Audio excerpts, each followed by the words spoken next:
Hi guys! We're going to take what you just learned about power equations and actually use it in the real world. So we're going to really think about the finances and how we can get the best rate when we're looking at savings accounts, investments, stocks, all that stuff. So let's start with the Delta Math problem just to warm up. Justin is going to invest $31,000 and leave it in an account for 7 years. So he's starting with $31,000, putting it in the account for 7 years. So I'm going to underline invest $31,000 and 7 years. Assuming the interest is compounded quarterly. Ooh, that feels really important. So I am going to compounded quarterly. Okay. What interest rate to the nearest tenth? What interest rate? That also feels important.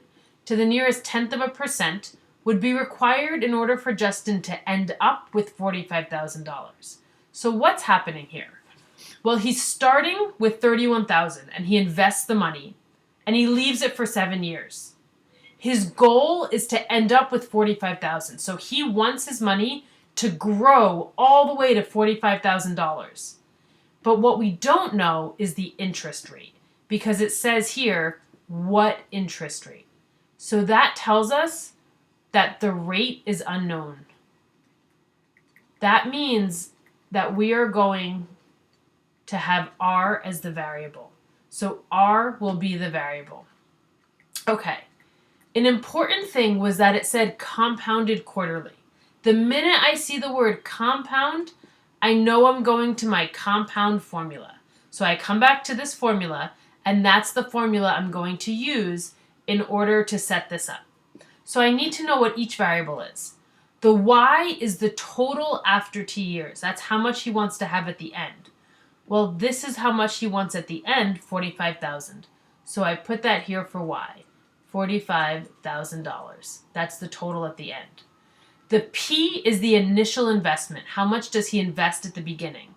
It says here he invests $31,000. So the P is going to be $31,000. That's my initial investment. The R is the rate. Oh, they don't tell us the rate. That's unknown. So this is going to stay R. It's going to be a variable.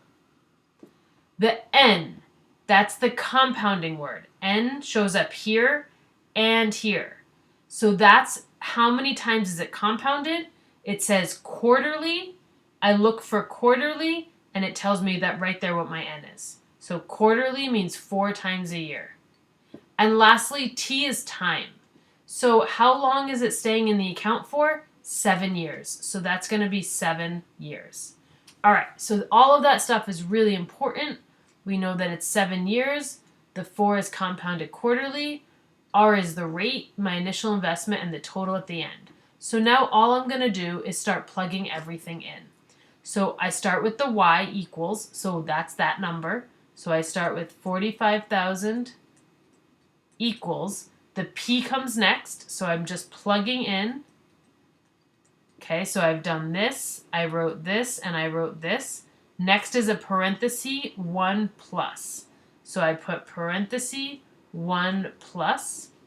Okay, here's the rate. Oh, that was the unknown. So the rate is what I don't know. That's going to stay R. N goes on the bottom here. I said that that's 4 because of compounded quarterly. And the N also goes in the exponent. Look at how high I write it. Really small and up high. And the T also goes there. So that's the years, 7. So that's how we write out our compound formula. All right, so now I want to start simplifying this. Well, the first thing I want to do, I see a little multiplication in the exponent, so I want to simplify that. So I'm going to do that. I am going to just clone all of this so I don't have to rewrite it, save us a little bit of time. And I multiply the 4 times the 7 to simplify, and now my exponent is 28. Great. I'm just going to move myself over here, okay? So you can still see that. Great. So now I have to think of how do I solve this? I have to get rid of some stuff. So I build my wall, and my goal is to get R by itself. So the first thing I want to get rid of is the number in front because there's nothing being added to it. There's no addition or subtraction. So remember when there's a number in front, That's multiplication. That's being multiplied. So I'm going to divide by that number, the coefficient in front. And whatever I do to one side, I'm going to do to the other. So I'm dividing this to cancel it out, and I do the same to the other. And I put it in my calculator, and it gives me a nice long decimal, and I have to write 6 decimal places. 4, 5, 1, 6, 1, 2. Okay, that's 6 decimal places equals. That canceled, so I just bring down what's left. 1 plus r over 4 to the 28th power. All right, so now I need to get r by itself, but I have this ugly exponent here. I want to get rid of that exponent. So I'm going to put parentheses around it, and I'm going to do 1 over 28, because that is going to cancel out the 28. But if I write something on one side, I have to also write it on the other side. Just because you don't have room here, you have to write it. A lot of people try to write it on this side. Exponents are never on the left side. They're always on the right side. So squeeze it in there. Make sure you write it nice and high, the way an exponent is written. Those are the most common mistakes that I see. 28 on top and bottom cancels. That's great, because now I just have 1 plus r over 4. That's much easier. I put this in my calculator of 1 over 28, and I'm using a Desmos calculator, not an iPhone. 1.013398. And now my goal is to get r by itself. So I want to isolate the r, okay?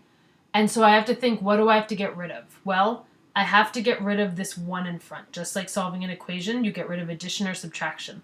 Since it's positive 1, I subtract 1 on both sides. Okay. And that cancels. I subtract that with my calculator, and I get this number equals r over 4. We're almost done. Look, the only thing left to get rid of is that 4. So the next thing I'm going to do now is, since it's divided by 4, the opposite of division is multiply. So I am going to multiply by 4, and whatever I do to one side, I do the same to the other. These cancel, and I end up with 13398 times 4, 0.053592 equals r. You don't round anything till the end. So I found my rate. But remember that rate is written as a percent. So I have to convert to a percent. And to do that, I multiply by 100. So it's the opposite of when I'm given a percent. When I know it's a percent, I divide by 100. When I want it to become a percent, I multiply by 100.